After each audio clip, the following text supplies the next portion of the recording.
വരുവിൻ വീട്ടുകാരെ, വരുവിൻ. കൂട്ടം കൂട്ടമായി നിൽക്കും കൂട്ടരെ, വരുവിൻ. കേൾക്കുവിൻ, കേൾക്കുവിൻ, ഞങ്ങളെ കേൾക്കുവിൻ. കൂട്ടുകാരെ, നിങ്ങൾക്ക് യേശുക്രിസ്തുവിനെ അറിയില്ലേ? അറിയില്ലേ? അറിയില്ലേ നിങ്ങൾക്ക്? ഞാൻ പറയാം. അങ്ങാകലെ ബെത്ലഹേമിൽ ജനിച്ച് നസ്രത്തിൽ വളർന്ന് പാപികളോടും രോഗികളോടും അനാഥരോടും വിധവകളോടും കരുണ കാണിച്ച, മരിച്ചവരെ ഉയർപ്പിച്ച, മലമുകളിൽ സുവിശേഷം പ്രസംഗിച്ച യേശുവിനെ അറിയില്ല നിങ്ങൾ?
എന്നെ അയച്ചതുപോലെ ഞാൻ നിങ്ങളെ അയക്കുന്നു. നിങ്ങൾ ലോകമെങ്ങും പോയി സുവിശേഷം പ്രസംഗിക്കുവിൻ.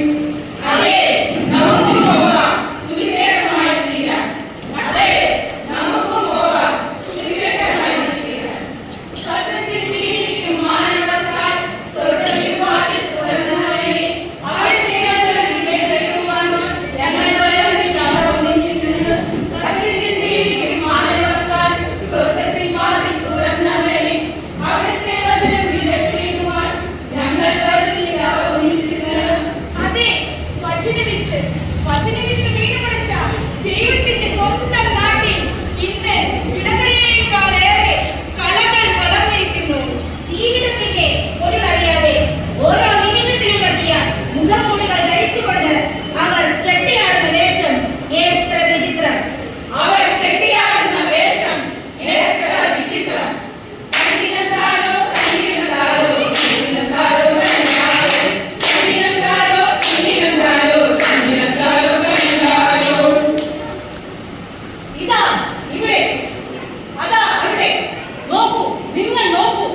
ഞങ്ങൾക്ക് ഇനി വേണം.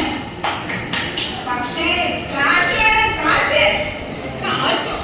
എവിടെ നിന്ന്? മോഷ്ടിക്ക്, പിടിച്ചുപറിക്ക്, കൊല്ല്. അതി, നമ്മുടെ മക്കൾ ചകിരിക്ക് ഭൂതമായി എടുക്കപ്പെട്ടിരിക്കുന്നു. കേരളത്തിലേക്ക് ഒരു അലവ് വീഴുന്നു. ഞാൻ ഈ യുവതങ്ങളെ നശിപ്പിച്ചു. ഇനി ഇവരൊക്കെ ഒരു മുഴം കയറി അവരുടെ ജീവിതം അവസാനിപ്പിക്കും. യുവത്വമേ, നിങ്ങളുടെ ജീവിതം നശിപ്പിക്കാൻ നിങ്ങൾക്ക് അവകാശമില്ല. നിങ്ങൾക്ക് ജീവൻ തന്ന ദൈവത്തിന് മാത്രമേ അതിന് അധികാരമുള്ളൂ. നിങ്ങളെ ഈ സമൂഹത്തിന് ആവശ്യമാണ്. നിങ്ങൾ തനിക്കല്ല. നസ്രായനായ യേശുവിന് നിങ്ങളുടെ ജീവിതം വിലപ്പെട്ടതാണ്. നിങ്ങളിലെ പഴയ മനുഷ്യനെ ഉരുട്ടി മാറ്റുകയും അതെ, ഞങ്ങൾ യേശുവിന്റെ മക്കൾ. ഞങ്ങൾ യേശുവിന് പ്രിയപ്പെട്ടവരാണ്. തന്നിരുന്നാലോ, തന്നിരുന്നാലോ, തന്നിരുന്നാലോ, തന്നിരുന്നാലോ, തന്നിരുന്നാലോ, തന്നിരുന്നാലോ, തന്നിരുന്നാലോ, തന്നിരുന്നാലോ. കണ്ടോ കണ്ടോ കൂട്ടരെ, പണ്ട് കുരിശുപണി മുഴങ്ങുമ്പം കുരിശ് വരച്ച് സന്ധ്യാപ്രാർത്ഥന നടത്തുന്ന കുടുംബങ്ങളാണ്. ഇന്ന് പ്രാർത്ഥനയില്ല, ദൈവവിശ്വാസമില്ല. എല്ലാവരും അവരവരുടെ ലോകത്ത് ജീവിക്കുന്നു. പിന്നെ മക്കളെ,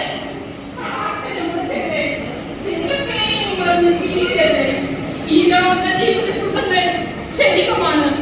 ശാശ്വത ജീവിതം ദൈവത്തിലാണ്. ദൈവത്തിലേക്ക് തിരിയുവിൻ, അവിടുത്തെ കൽപ്പനകൾ പാലിക്കുവിൻ. ദൈവവിശ്വാസമില്ലാത്ത കുടുംബങ്ങൾ, സമൂഹം, യുവതലമുറ, അങ്ങനെ സകലതും തകർന്നു പോയിക്കൊണ്ടിരിക്കുന്ന ഈ കാലഘട്ടത്തിൽ എനിക്കും നിങ്ങൾക്കും അവരെ വിശ്വാസ ജീവിതത്തിലേക്ക് തിരിച്ചു കൊണ്ടുവരുവാൻ സാധിക്കണം. അതാകട്ടെ ഈ സമൂഹത്തിന് നമുക്ക് നൽകുവാനുള്ള സന്ദേശം. അന്തർജനങ്ങളെ പ്രകാശ